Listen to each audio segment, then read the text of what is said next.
you? Kamusta kayo? Parang masaya yun.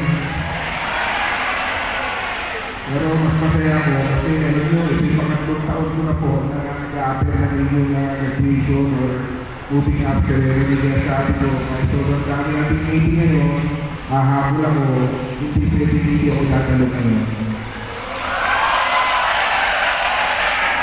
Dahil nakakalat ko po ang mga pagsalita sa harapan ninyo, hindi naman na-expect ako sa ganitong buhay nung bata pa ako. Kasi alam mo na, may mga bagay na bumarating sa iyo na hindi mo inaasahan. Basta mahalaga, dumating na yan, ganun lang.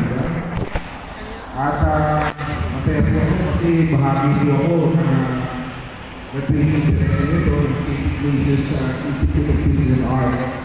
Bago ang lahat, sa pagpapala, kasi mga hapon na pala sa ating lahat.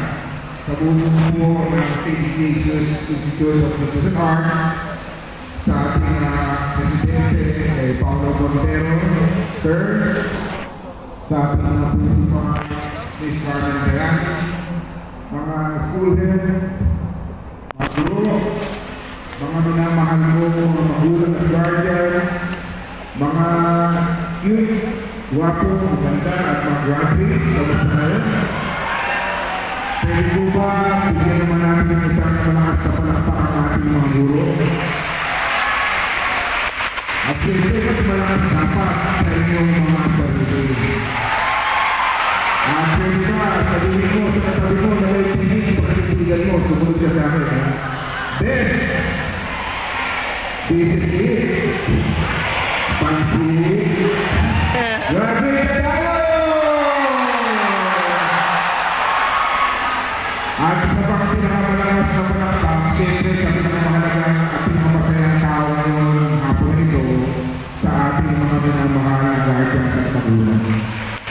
Tingnan niyo mga sigaw.